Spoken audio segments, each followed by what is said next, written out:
Colombia में छोटा तैयारा गिरकर तबाह हो गया। 15 अफराद सवार थे। तैयारा वेनेजुएला के साथ मशरकी सरहद के करीब लापता हुआ। मकामी हुकाम और मीडिया रिपोर्ट्स के मुताबिक मुसाफिरों में अमले के 2 अरकान भी शामिल थे।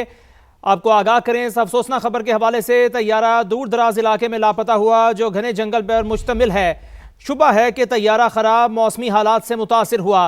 कोलंबिया में छोटा तैयारा गिरकर तबाह। 15 अफराद सवार थे। तैयारा वेनेजुएला के साथ मशरकी सरहद के करीब लापता हुआ। तैयारे में कोलंबिया की कांग्रेस का एक नुमाइंदा भी शामिल था। तैयारे में आइंदा इंतखाबात में हिस्सा लेने वाला एक उम्मीदवार भी शामिल था। तैयारा दूर दराज इलाके में लापता हुआ जो घने जंगल पर मुश्तमिल है। शुबा है कि तैयारा खराब मौसमी हालात से मुतासिर हुआ। हुकाम की जानिब से ये बात सामने आ रही है। कोलंबिया में छोटा तैयारा गिरकर तबाह हो गया। 15 अफराद इसमें सवार थे। तैयारा वेनेजुएला के साथ मशरकी सरहद के करीब लापता हुआ। तैयारे में कोलंबिया की कांग्रेस का एक नुमाइंदा भी शामिल था। तैयारे में आइंदा इंतखाबात में हिस्सा लेने वाला एक उम्मीदवार भी शामिल था। तैयारा दूर दराज इलाके में लापता हुआ जो घने जंगल पर मुश्तमिल है। शुबा है कि तैयारा खराब मौसमी हालात से मुतासिर हुआ। आपको अफसोसनाक खबर से आगाह किया जा रहा है कि कोलंबिया में छोटा तैयारा गिरकर तबाह हो चुका है। 15 अफराद सवार थे।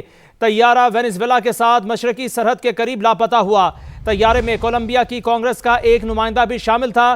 तैयारे में आइंदा इंतखाबात में हिस्सा लेने वाला एक उम्मीदवार भी शामिल था। तैयारा दूर दराज इलाके में लापता हुआ जो घने जंगल पर मुश्तमिल है। शुबा है कि तैयारा खराब मौसमी हालात से मुतासिर हुआ। कोलंबिया में छोटा तैयारा गिरकर तबाह। 15 अफराद सवार थे। तैयारा वेनेजुएला के साथ मशरकी सरहद के करीब लापता हुआ। तैयारे में कोलंबिया की कांग्रेस का एक नुमाइंदा भी शामिल था। मंडी बहाउद्दीन पीटीसीएल के मैनहोल से 3 अफराद की लाशें मिली हैं। मुल्जिमान पीटीसीएल की तारें चोरी करने के लिए मैनहोल में उतरे थे। ढक्कन बंद हो जाने से 3 अफराद अंदर ही दम तोड़ गए। पुलिस ने 3 मुल्जिमान को गिरफ्तार कर लिया है। मजीद तफसीलात जानते हैं दीवान आदिल से। जी आगाह कीजिएगा इस हवाले से दीवान। जी बिल्कुल हमजा, मंडी बहाउद्दीन में वासु रोड के ऊपर पीटीसीएल के मेन होल से 3 अफराद की जो है वो लाशें मिली हैं। पुलिस का कहना है कि 6 मुल्जिमान ने मुबैना तौर के ऊपर पीटीसीएल की तारें चोरी करने के लिए अंडरग्राउंड होल से में उतरे थे। इस दौरान जो है वो मेन होल का ढक्कन बंद हो गया, जिसके बायस जो है वो इनके 3 जो मुल्जिमान थे इनका दम घुटने के बायस जो है वो मौका के ऊपर जाँ बक हो गए। जबकि 3 अफराद को जो है वो जिंदा निकाल गया। रेस्क्यू डिपार्टमेंट डबल 2 ने डेड बॉडीज को जो है वो अस्पताल मुंतकिल कर दिया और पुलिस ने तीनों मुल्जिमान को हिरासत में ले लिया। पुलिस हुकाम का देखें ऐसे कहना है कि मुल्जिमान से मजीद तफ्तीश भी अब की जा रही है। जी ठीक है, बहुत शुक्रिया दीवान आदिल इस तफसील का। दरबार के करीब माँ बेटी मैनहोल में जा गिरी खातून की लाश मिल गई, जबकि 10 माह की बच्ची की तलाश अभी भी जारी है। ताज़ा तरीन सूरत हाल जानते हैं, हमारे साथ मौजूद हैं समा के नुमाइंदे अंस जफर। अंस आगाह कीजिएगा, आप जाए हादसा पर मौजूद हैं। ताज़ा तरीन सूरत हाल क्या है, कब तक बच्ची की डेड बॉडी मिल जाएगी, क्या कहना है रेस्क्यू ज़राए का? जी बिल्कुल हमला, ये अफसोसनाक वाक़या 7:32 पर रिपोर्ट हुआ तो रेस्क्यू ने फौरी तौर पर करते हुए भाटी गेट जहां पर ये जाए वक़ुआ पर पहुंचे और रिस्पॉन्ड करने की कोशिश की। इस खौफनाक अफसोसनाक वाक़े में एक 24 साल खातून सादिया और उसकी 10 माह की बेटी रिदा जो है वो मुबैना तौर पर एक मैन होल में गिरे थे। सादिया की जो लाश है वो 5 से 6 घंटे की तलाश के बाद रेस्क्यू ने जो है वो बरामद कर ली थी। तहम जो बच्ची है 10 माह की रिदा फातिमा, उसकी लाश को अभी तक बरामद नहीं किया गया है। रेस्क्यू ऑपरेशन जारी है।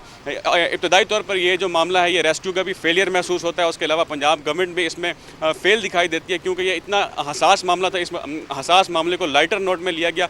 पहले 3 से 4 मरतबा जो है पंजाब हुकूमत ने, रेस्क्यू ने और वासा ने इस पर मौक़िफ़ तब्दील किया। सीनियर रिपोर्टर उमर याकूब जब रिपोर्ट कर रहे थे तो उनसे बात करते हुए एमडी वासा ने कहा था कि ये मुमकिन ही नहीं है कि यहाँ पर इस 1 फुट के पानी में जो है खातून गिर कर जो है वो खातून गिर जाए और जहाँ भाग हो जाए। तहम ये तमाम दावे उस वक्त रद्द हो गए जब DIG फैसल कामरान यहाँ पर पहुँचे और उन्होंने कन्फर्म किया कि ये जो डेड बॉडी है खातून की वो हमने आउटफॉल रोड से बरामद कर ली है। उसके बाद यहाँ पर जो टीपा है, उसके अलावा LDA है, दीगर इदारे हैं, उनको भी होश आया है जब 2 मासूम लोग अपनी जान से हाथ धो बैठे हैं। उसके बाद अगर कैमरामैन गुलरेज मंशा दिखाएं तो अब ये भाटी गेट ये इस रोड पर जो है ग्रीन चादरें लगाना शुरू कर दी हैं टीपा की जानिब से। इससे पहले कोई हिफाजती चादर यहाँ पर नहीं लगाई गई थी। उसके अलावा यहाँ पर स्लेब भी लेकर आए हैं टीपा वाले, उन्होंने स्लेब भी रखना शुरू कर दी है और कॉशंस के यहाँ पर बैनर्स हैं वो भी लगा दिए गए ताकि मज़ीद लोग यहाँ पर ना आ सकें। लेकिन सवाल ये पैदा होता है कि अफसोसनाक वाक़या होने के बाद ही इनको क्यों याद आया, उससे पहले इनको याद क्यों नहीं आया।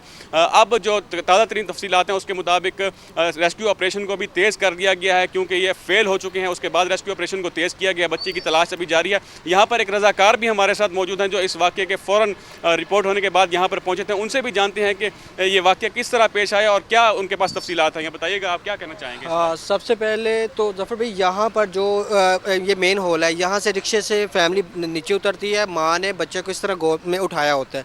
माँ जैसे ही उतरती है तो उसको ये महसूस होता है कि ये फुटपाथ है, लेकिन अगला जैसे ही वो कदम रखती है तो वो मेन हॉल में जा गिरती है। और सूरत हाल ये है कि पानी की स्पीड इतनी ज़्यादा थी कि 2.5 किलोमीटर यहाँ से जो फ्लो है ना वो करके डेड बॉडी जो है आउटफॉर रोड से मिली है।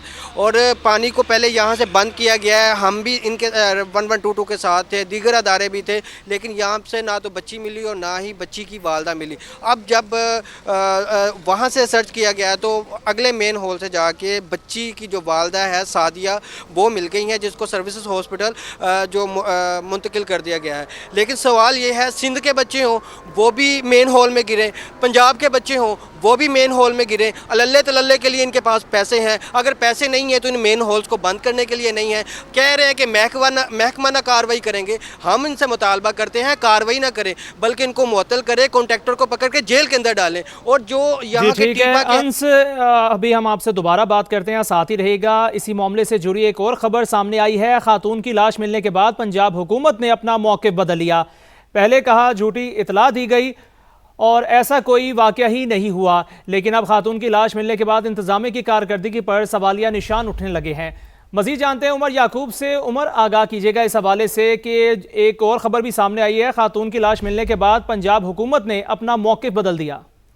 जी बिल्कुल ऐसा ही है। जब 7:32 पर यह कॉल रेस्क्यू को मौसूल हुई कि 2 इंसानी जानें मैन होल के अंदर गिर गई हैं, तो उनकी तलाश के लिए रेस्क्यू ऑपरेशन शुरू किया गया। तो ठीक 2 घंटे बाद जब रेस्क्यू ऑपरेशन जारी था तो पंजाब हुकूमत की तरफ से ये मौक़िफ़ इख्तियार किया गया कि ये सारा मामला झूठ पर मबनी है, ऐसा कोई वाकया नहीं हुआ।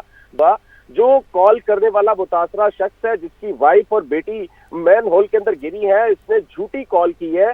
तो पुलिस ने उस कॉल करने वाले शख्स को 2 साथी जो उनके जो भाई हैं उन समेत हिरासत में ले लिया। रेस्क्यू टीम्स ने अपना ऑपरेशन स्लो कर दिया क्योंकि पंजाब हुकूमत ने मौका इख्तियार कर लिया था कि ये फेक कॉल है, ऐसा कोई वाकया नहीं हुआ, ये सिर्फ एक मनगढ़ंत या सनसनी फैलाने के लिए इस शख्स ने ऐसी कोई कार्रवाई की है। उसने अपनी बीवी को और अपनी बेटी को कहीं पे या तो गायब कर दिया था या फिर वो इसे झूठा वाकया बनाना चाह रहा था। लेकिन जब 12:30 बजे के करीब पुलिस ने इस बात की तस्दीक की कि उस खातून की लाश 2 किलोमीटर से ज्यादा के फासले पर आउटफॉल रोड से मिल गई है, तो उसके बाद फिर पंजाब हुकूमत ने मजीद अपना मौक़िफ़ तब्दील किया और एक हाई लेवल कमेटी बना दी जो इस सारे वाकये की तहकीकात करेगी और जो जिम्मेदार है उनका तयन करके उनको सजा दी जाएगी। इस दौरान जो रेस्क्यू के जो अफसरान यहाँ पर मौजूद थे, उन्होंने जब रेस्क्यू ऑपरेशन कंडक्ट कर रहे थे तो उनकी तरफ से भी एक मौक़िफ़ सामने आया था कि जो मैन होल की डायामीटर है, जो स्ट्रक्चर है, उसमें से कोई इंसानी जिस्म आगे ट्रेवल नहीं कर सकता सीवरेज के जरिए। लेकिन उस खातून की लाश मिलने के बाद उन्होंने भी मौक़िफ़ तब्दील कर लिया कि अब वो अपनी कार्रवाइयां तेज कर रहे हैं ताकि जो 9 माह की बच्ची है जो अभी तक लापता है उसको ढूंढा जा सके, उसका सुराग लगाया जा सके। तो तीसरा वहां पर एमडी वासा भी आए थे, वो भी यही बता रहे थे कि जो ये मैन होल का ढांचा है, जिस तरह से इसको बनाया गया है, उसके अंदर से इंसानी जिस्म का गुजरना नामुमकिन है। लेकिन खातून की लाश मिलने के बाद उनकी तरफ से भी मौक़िफ़ तब्दील कर लिया गया कि ये जो पानी का बहाव बहुत तेज था, उसकी वजह से मुमकिन हो सकता है कि खातून की जो जिस्म है या उसकी लाश है उसको आगे वो फ्लो के साथ आगे बह गई। तो ये बड़ी हैरानकुन बात है कि ये तमाम प्रोफेशनल लोग हैं और ये इदारे इस तरह काम करते हैं कि लोग इन पर यकीन करते हैं, इनकी हर बात पर यकीन करते हैं। लेकिन आप 2 इंसानी जिंदगियों से खेलने के बाद अपना मौका बदल लें, ये तो बड़ी ही अजीब सी बात है। बहुत से सवाल उठ गए कि यहाँ पर आप 5 घंटे तक ऑपरेशन करते रहे और आप इस बात का तयन ही नहीं कर सके कि ये वाकया सच है या झूठ।